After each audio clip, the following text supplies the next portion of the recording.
Hello, everyone. Welcome to the Incubator Podcast. This is your co-host, Satbir and Darren. And this is Darren Boyd. And today we're honored to have Gal Elbaz on the line with us. He's the CTO of Oligo Security and covering such an important area. So what Oligo focuses on is on open source software. They're doing an analysis of library level analysis, and they prioritize behavioral monitoring. And so where that gets really interesting is by adding in context, Oligo is able to determine any deviation from expected behaviors, and they can alert on that. And so that's going to be wonderfully important given the proliferation of open source, of course, in today's modern software. So we're excited to have Gal on the line.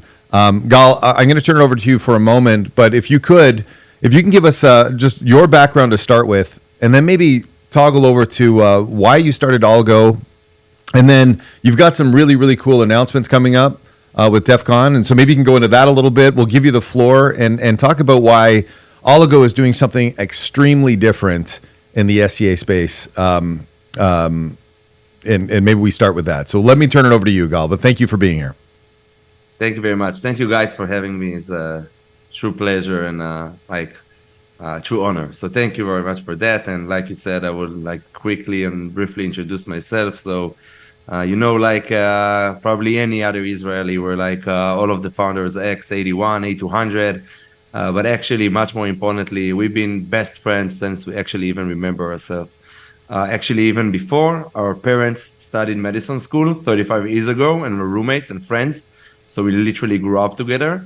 And did everything together, and then when we got to the army, each and every one took a different position in cyber, but actually got the cool opportunity to even work together while we were in the army, and that was insane.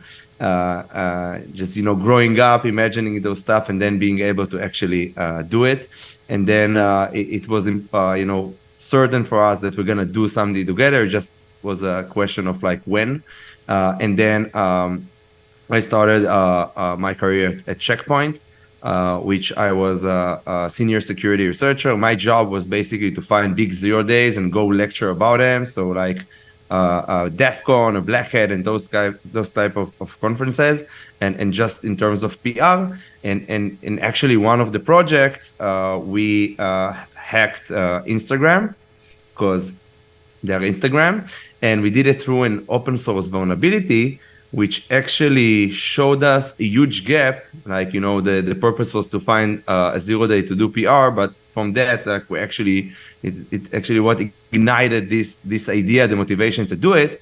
Because what was super interesting there is that like we found one vulnerability in one package, and at first we said, okay, it's only one vulnerability in one package. There's so many open source packages in Instagram because it's a huge app.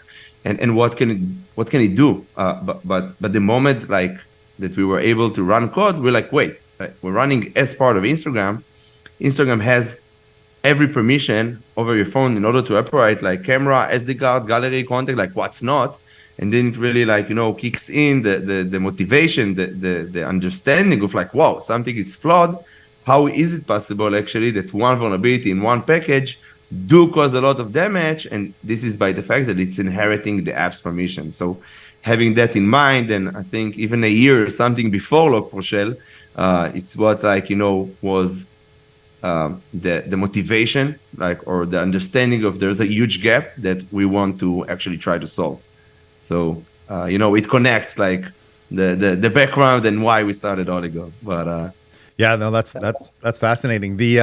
And I definitely want to get into this idea of least privilege, because when you walked me through it, it felt so obvious, but no one else is doing it, and you're doing it in such an interesting way, particularly just being able to monitor on those deviations as well. So not only are you ensuring least privilege, which is wonderful, but then you can continuously monitor. But just before we go down that path, can you walk us through? So you're going to be speaking at DEF CON, which is incredibly exciting, and a huge congratulations. The use case or the topic that you're going to be covering is germane to what Oligo provides from a security perspective. Can you walk us through what your topic's going to be? Not too much to give it away. We definitely don't want that, but a little vignette. Yeah, definitely. Thank you, Darren. So, as you mentioned, this is a cool new project. It's still, for some are under responsible disclosure, but the theme of it, like we called it shadow vulnerabilities.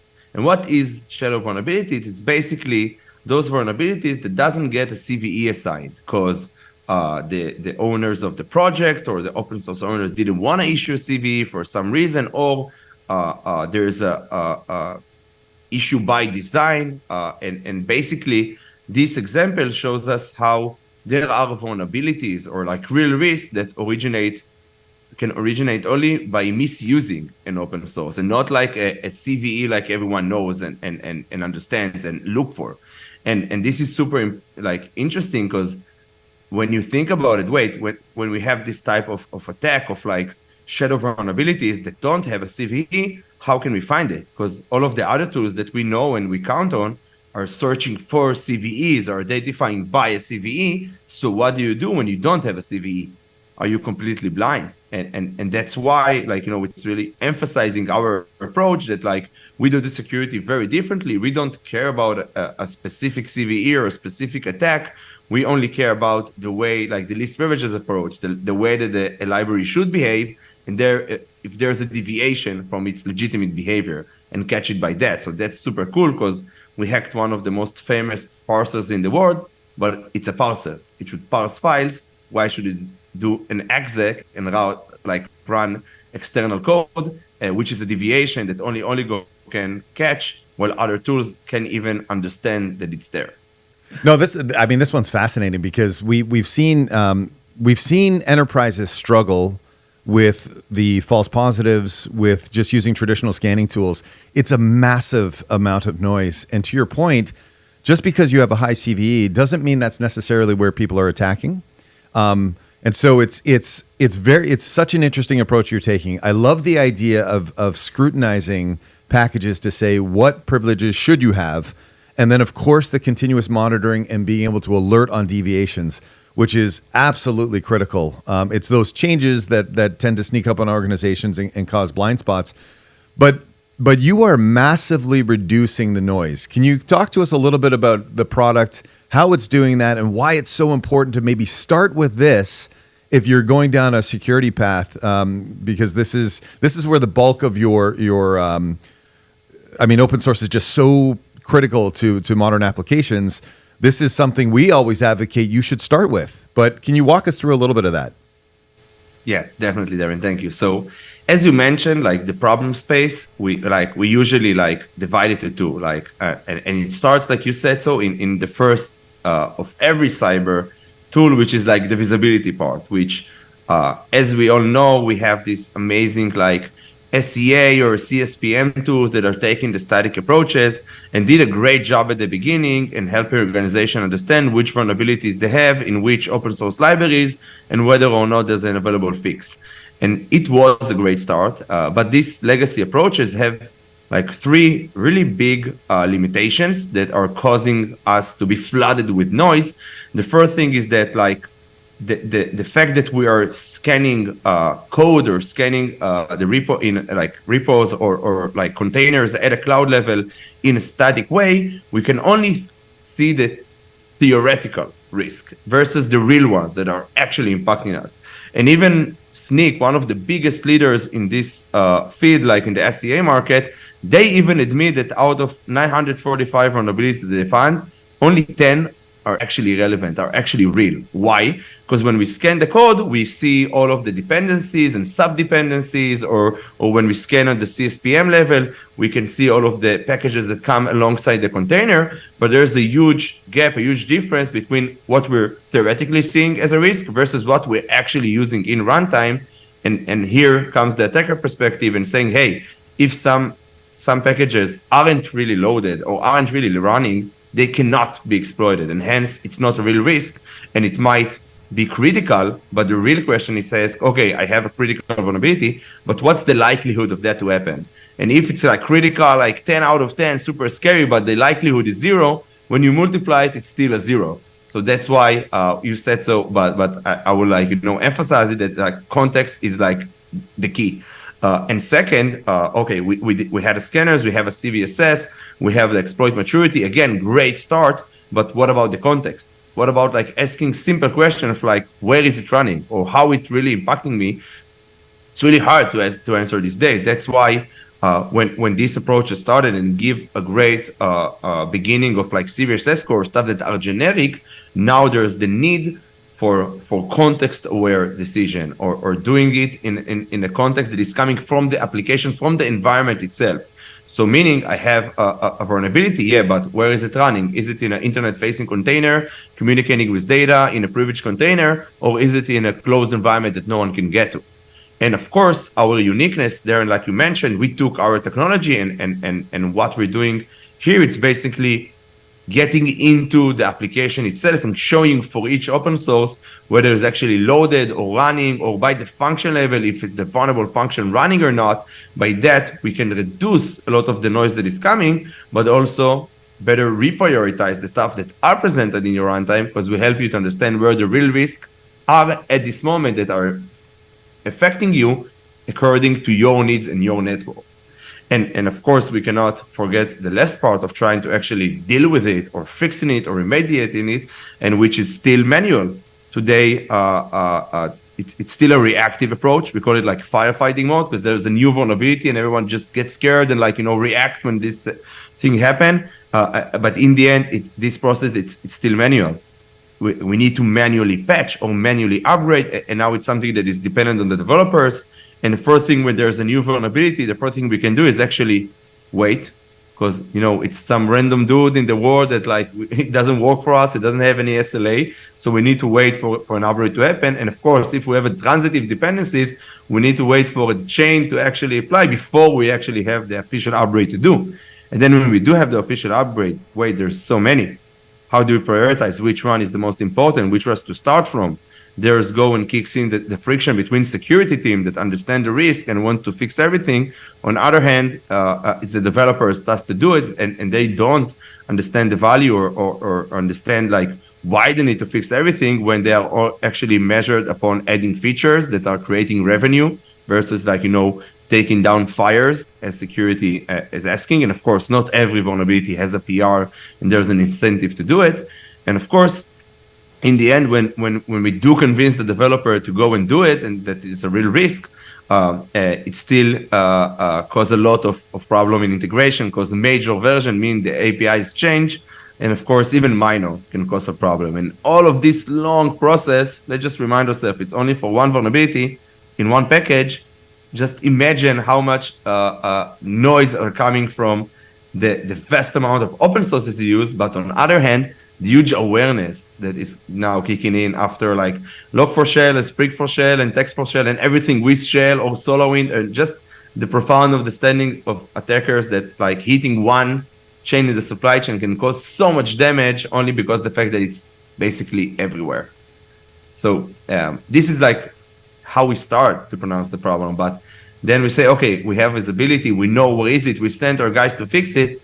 But being aware is actually meaning that we are protected. Knowing where is it or sending the team to fix it. What if it takes time? What if we don't have a fix? What if it's not in an application that we've built, but in an application that we deployed or bought or just ran? And now we're responsible for it, and it's another leg in our network. It's another application that can impose risk. What do we do then when we cannot fix it or it takes time? And this is where Oligo kicks in with the new approach, and exactly what we talked about there. And that like one thing is just to show you which risks are the real risk and where to prioritize your efforts and go and fix it. But another thing is to actually deal with an attack through an open source. But when someone is trying to exploit the vulnerability and infiltrate your network, and this is where Oligo approach kicks in, and like our uniqueness is not only showing you which open sources use, but actually how each and every one of them behaves. And the true beauty of Oligo is that we're doing the least privileges approach, meaning that we can show you how an open source can behave or how it behaves in your environment, but a true uniqueness that we're leveraging the network effect, the crowd wisdom, to tell you how the rest of the world is leveraging this piece of code. And by that, we can tell you what is the profile, what is the legitimate use of this library. And by that, create a detection or the prevention when there is a deviation from this base profile that we recorded from the worldwide usage. That's some scary accuracy with what's going on out there. I think anybody listening is going to be nodding along the whole way because it is frightening. Like one of the biggest concerns that tends to hit people is that wait time is, oh my goodness, we have the vulnerability that we think is legitimate. We've verified it through a painstaking process. Now we have to wait for a patching process to begin. What do we do to minimize our risk in that period? And to your point, that whole scenario, which was beautifully articulated, that could be for one vulnerability. How do we multiply this at enterprise scale? So that is fascinating, which is why I love the least privileged approach. I love the fact that you can identify that this is overly permissive and give very prescriptive ways on curtailing the risk. So I think that is absolutely important. But it is when you tell it in the way you do, that almost gives you shivers on how grand this could actually be in an organization. But one of the things I would love to hear from you, Gal, is what does that workflow practically look like? One of the challenges we see often is that tension between a very small InfoSec team and a much larger developer base. And we've seen metrics that are close to 150 to 1 in some cases. And developers don't want you to just come up and give me a report and say, here's, like you say, here's the noise. Here's 10,000 criticals across the organization. Go take out your pieces. That's not sufficient. So what would a practical workflow look like when Oligo is in place? And how can these two teams really work together? Great question and like great perspective on this problem, because like you said, so this problem, it's not someone's problem or like one persona in the organization problem. It's like everyone's problem and it's touching everyone. So at the beginning, like we talked with so many organizations and we saw there's like different roles that can deal with this problem. We heard, of course, about the application security teams or DevSecOps personas or cloud security teams, but then we heard about like security champions and like there's so many. So the thing that we just started doing is just going to the organization and say, hey guys, who suffered from Log4Shell? And actually everyone just raised their hands. So this is like what actually showed us how this problem touches everyone in the dev lifecycle, like from the developers themselves that need to fix it and doing a lot of manual triage, understanding like, are we actually impacted? Are we running the vulnerable function? Can we get with the parameter to the vulnerable function, asking those questions and doing it in a manual way? And by that really suffer from like, upgrading, breaking changes. They just hate doing it. And it's not like what they're measured upon or like, a success from their bosses in terms of like measuring them. And then it goes to the DevOps team. The DevOps team need to keep the environment up and running, and they're responsible for other applications that are deployed for services. And what about Log4Shell in there or patching them? They're also suffering from that. And also they need to run the business, make it running. And in Log4Shell, the best solution people find in dealing with Log4Shell is just taking down application, and by that disrupting the business. And then of course the classical application security teams, they are like you said, so always in shortage, and they are the ones that are usually trying to prioritize this. But it's so hard to prioritize when someone just throwing at you like a million alerts and like, okay, but what do I do with it? Where do I start with this million alerts? And of course, it goes all up to the key stakeholders or like the C-level organization, of course, the CISOs, the CIOs, the chief trust officer that in the end are responsible for everything to happen, for the teams to actually collaborate, for reducing the friction, for being able to responsible of like, is there an actual attack that we need to deal with? And of course, under responsibility, it's not actually the AppSec itself or the development or dealing with the left side, but actually dealing with the attack itself. When we're talking about actually dealing with exploits or detecting them, the responsibility might shift to a SOC and IR team. And all of these like multiple personas are sitting under the CISO that is responsible for all of that. But as you can see, I touched each and every, so many, like multiple personas And of course, I can give even more example in different roles, but in the end, this problem touches so many points or so many different friction points in the organization in trying to deal with it. So I hope that answered the question. Of Yeah, thank how. you, Gal. Building on that, right? These days, you have the concept because, as you mentioned, it touches everyone, and there's so much that's missing in terms of context out there. So you have the world of ASPM and correlation happening at a certain layer. How does Oligo, so less from a maybe perhaps incident aspect of things, but just generally day-to-day life cycle, how does Oligo potentially integrate into, as you know, or maybe perhaps a SCA tool right into ASPM again to build those bridges between the operational security operational side of things back towards that developer? So you are providing an immense amount of context, but just wanted to hear how that kind of cycle works in your mind. Great question. So you touched the ASPM, which is another cool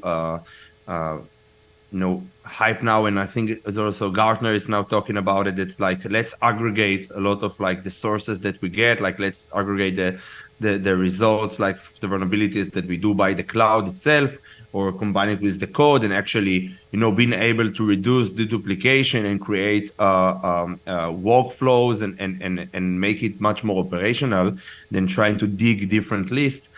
And it really depends on the organization and the use case, but there are like a lot of time that we were another data source, because in the end, these data sources that are getting to ASPM tools are usually static, and they don't have the context of the actual runtime. So what we do, we basically, our product is also used by API. We can integrate to via any API, or our product itself is open via API, so other tools can integrate to it, and by that, we help the organization to actually use one single pane of glass, but having the ability to ingest our valuable data from runtime above the existing vulnerability sources that they have. Doesn't matter if it's an SCA or by the cloud level as a CSPM tools. And of course, when trying to deal, of course, like you said, not an incident, but actually trying to figure out where are we actually impacted. Being able to see all of the vulnerabilities, but now in the context of where actually they are real, where actually they're impacting you, and by that correlate this and being able to go straight to the persona, straight to the developer that entered this code, can create a very, very fast cycle of time to remediate, and a lot of manual work that can be saved in like a click of a button when you aggregate everything together. So I was hoping you could kind of illuminate an area of what Oligo works on. So one, obviously fortunate to have a prominent cybersecurity researcher such as yourself as CTO. And I'm just wondering, what process do you go through when you're looking across these organizations, across these packages in use? How do you effectively determine what least privilege can even be? What does a little bit of that process look like? Because if you get it wrong, then you've restricted potentially the intended use on one scenario, and if you get it wrong in the other scenario, you've potentially said, "Hey, this package is actually operating with sufficient privileges when maybe it has too many." How do you determine?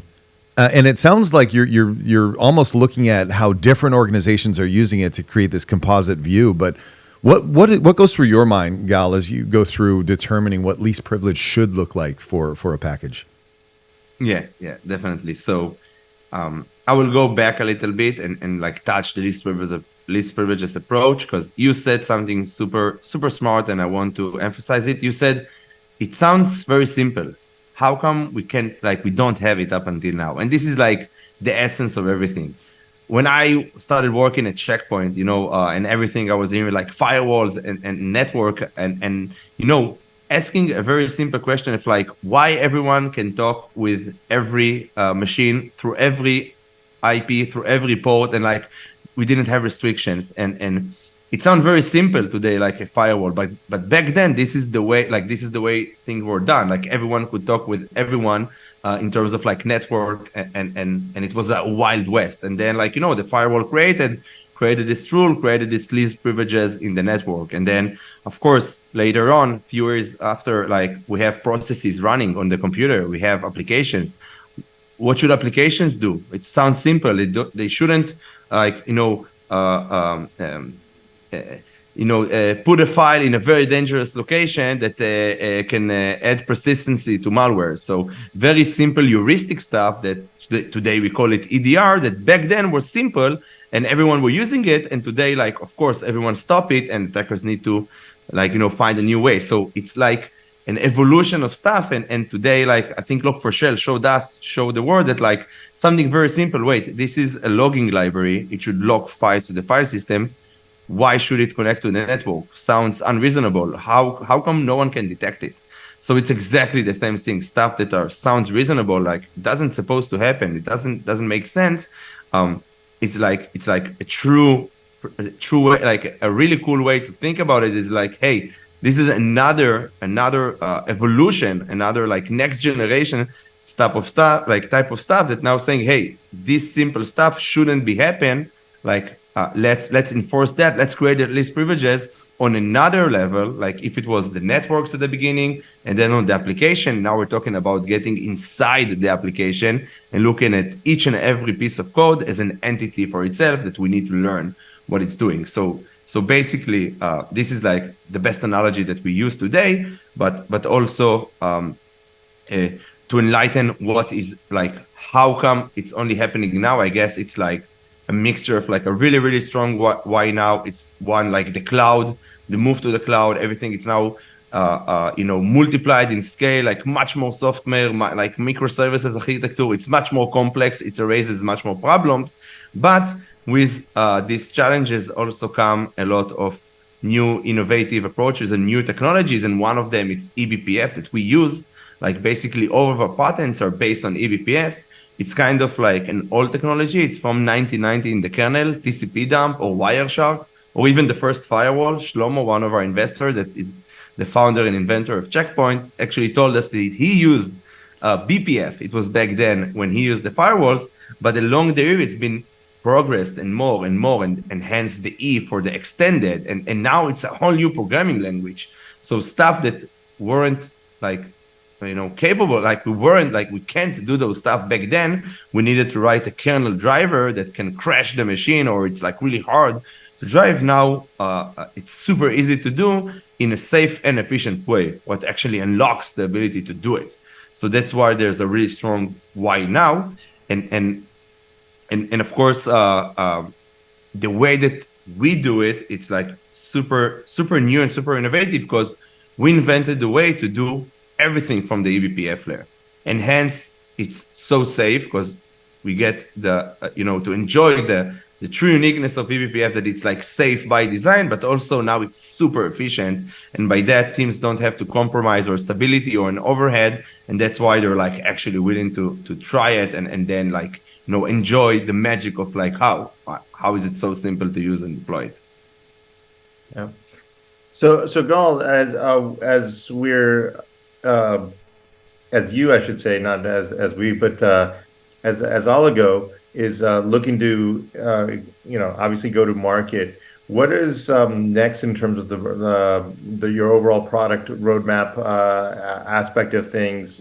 How do you plan to go to market? And from your vantage point, just some perspectives on that. Yeah. So first of all, like I will touch the problem. Like I didn't fully answer the last one, but beside being super safe because the technology do it, you touched about like how it cannot break or cannot break stuff. So it's important to mention that we are very fortunate to be taught and led by the amazing people that invented and wrote Windows Defender. And these guys, built a real one of the biggest, like if not the biggest detection tool in the world. And they do it in a way that like, is super safe because they're saying like before we actually do something, we gather so much data from around the world to actually be validated.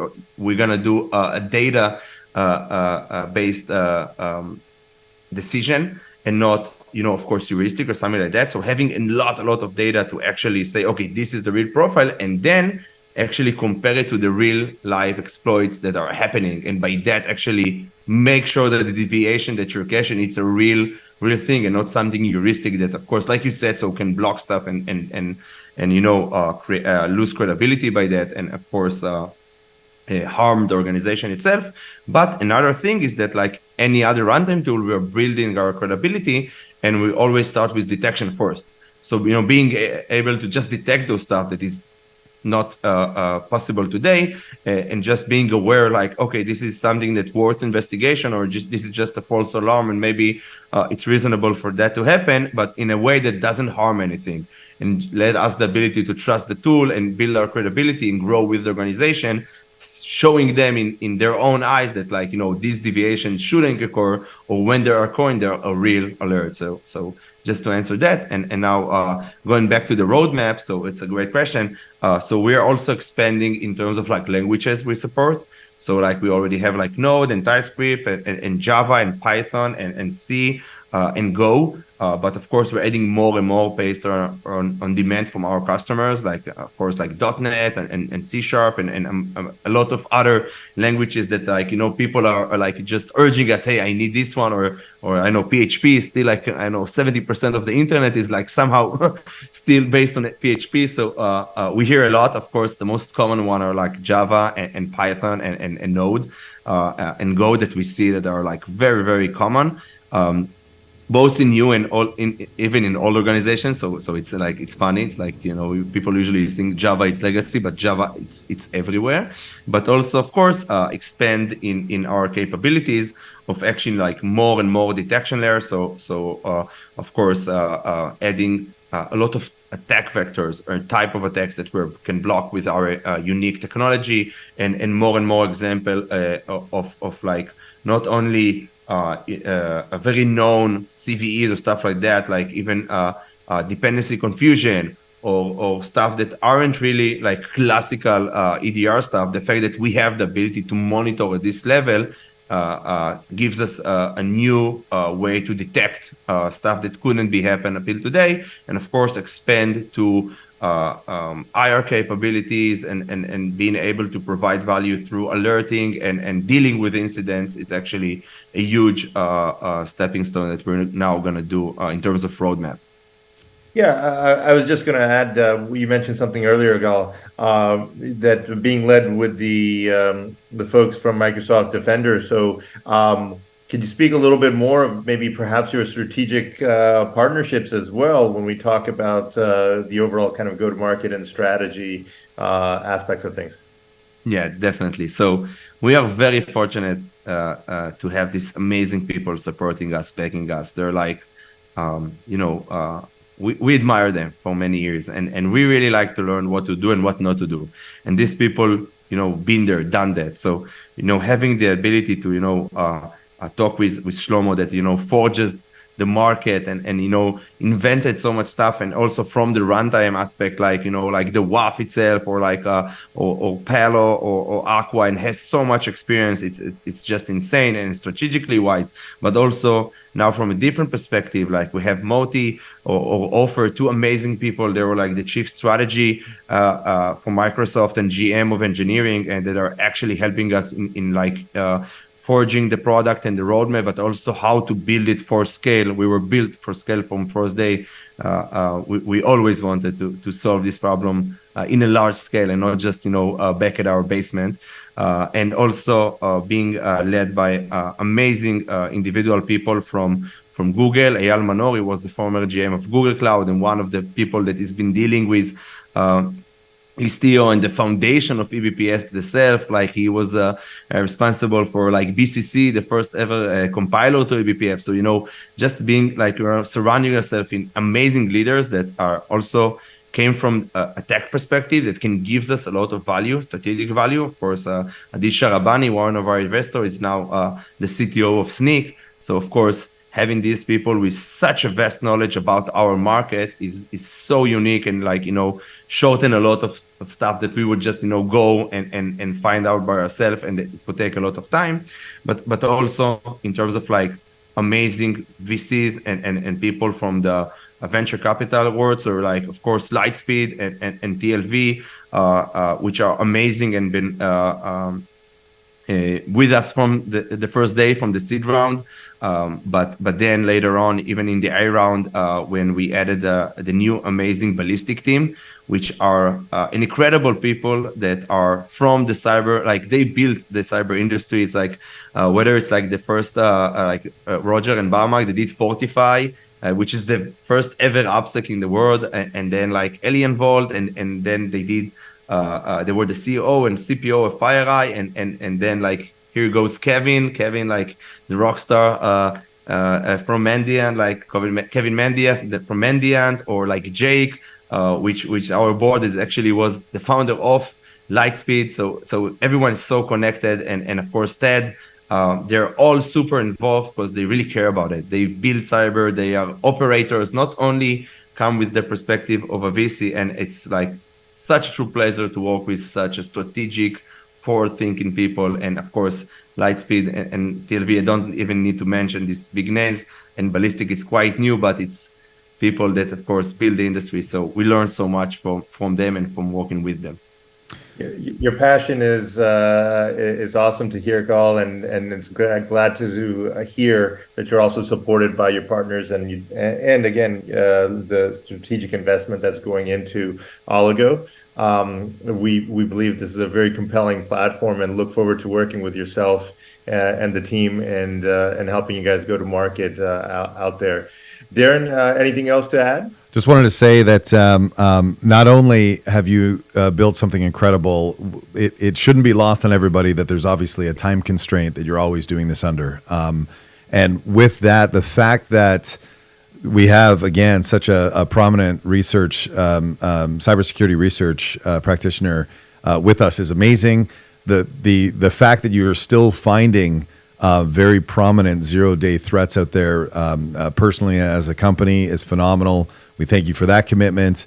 And then I just want to invite everybody to please tune in and watch Gal's talk at DEF CON. I think it's going to be very riveting and very interesting. So we thank you for your time, Gal. We really appreciate it. Thank you, guys. Thank you. It was, again, such a true pleasure. And thank you very much for having me. And I enjoyed it so much. And thank you, guys.